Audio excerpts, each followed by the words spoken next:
당신의 아버지는 요리를 할 줄 아셨습니까? 우리 아버지는 평생 라면 하나만 끓이셨습니다. 물이 끓기 전에 면을 넣고 스프를 2봉지 다 털어 넣고 냄비채로 식탁에 올려놓던 그 방식. 아무도 맛있다고 한 적 없었지만 아무도 먹지 않은 적도 없었습니다. 오늘 이 이야기는 그 라면 한 그릇이 품고 있던 50년에 관한 것입니다. 아버지는 어머니가 돌아가신 뒤로 혼자 사셨습니다. 우리 형제는 각자의 삶에 바빠 명절이나 생신에야 찾아뵀습니다.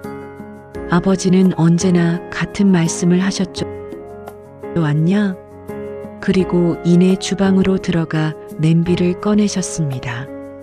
라면이었습니다. 항상 라면이었습니다. 기억 속 아버지는 언제나 주방과 어울리지 않는 사람이었습니다. 도마 위에서 칼이 미끄러지고 프라이팬에서 연기가 피어오르면 아버지는 조용히 물러나 어머니에게 자리를 내주셨죠. 어머니가 계실 때는 그랬습니다. 아버지의 손이 닿는 음식은 오직 라면뿐이었습니다. 그래도 아버지의 라면에는 한 가지 비밀이 있었습니다. 어떤 날은 달걀이 들어 있었고 어떤 날은 파가 송송 썰려 있었습니다. 어떤 날은 국물이 유독 진했고 어떤 날은 면이 꼭 알맞게 익어 있었습니다. 우리는 그것이 아버지의 실력이 아니라 우연이라고 생각했습니다. 그때는 그렇게 생각했습니다. 아버지가 쓰러지신 건 지난해 초겨울이었습니다. 뇌졸중이었습니다. 다행히 목숨은 건지셨지만 한동안 혼자 생활이 어려우셨습니다. 저는 짐을 싸서 아버지 댁으로 들어갔습니다. 30년 만에 다시 그 부엌에서 아침을 맞이하는 일이었습니다. 그리고 그날 저는 아버지의 방 서랍을 열었습니다. 낡고 두꺼운 노트였습니다. 표지에는 아무것도 적혀 있지 않았습니다. 안을 펼치니 아버지의 손글씨가 빼곡했습니다. 빛바랜 볼펜으로 눌러 쓴 조금씩 흔들리는 글씨들, 제목도 없이 날짜만 적혀 있었습니다. 1988년 3월 14일, 제가 태어난 해였습니다. 노트의 첫 장에는 이렇게 적혀 있었습니다. 민준이는 달걀을 좋아한다. 면은 조금 더 익혀야 한다. 국물은 짜면 안 된다.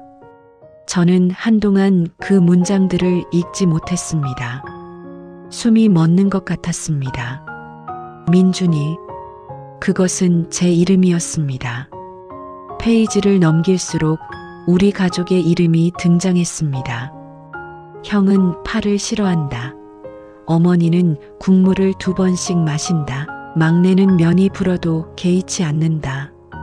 아버지는 30년 넘게 우리가 라면을 먹을 때마다 무언가를 기록하고 있었습니다.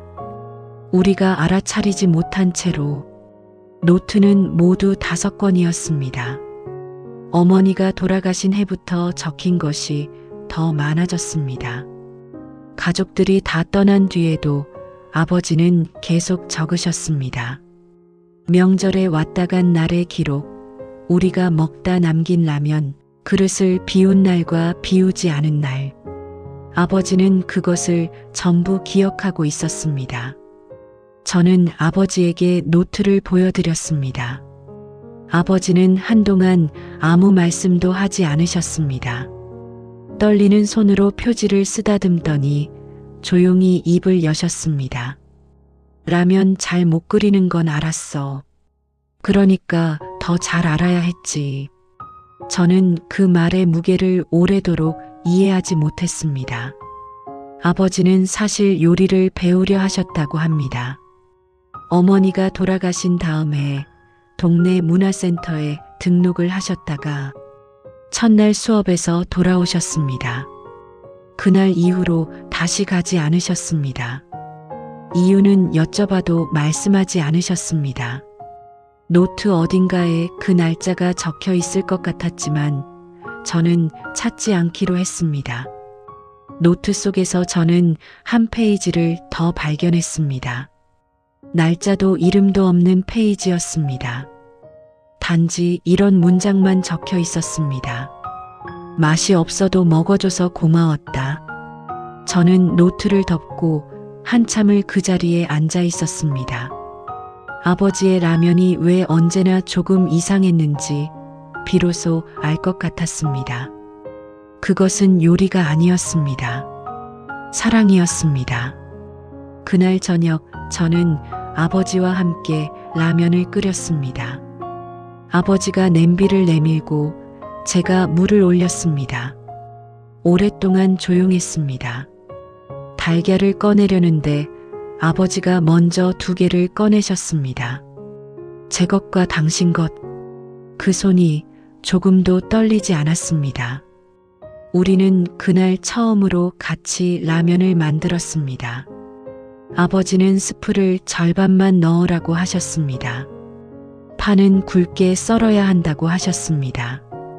그리고 달걀은 반드시 흰자가 굳고 나서 건져야 한다고. 저는 그 말들을 받아 적고 싶었습니다. 아버지처럼 노트에. 밥상에 앉아 라면을 먹는 동안 저는 아버지의 손을 보았습니다. 거칠고 마디가 굵고 힘줄이 도드라진 손이었습니다. 평생 공장에서 쇠를 만지던 손.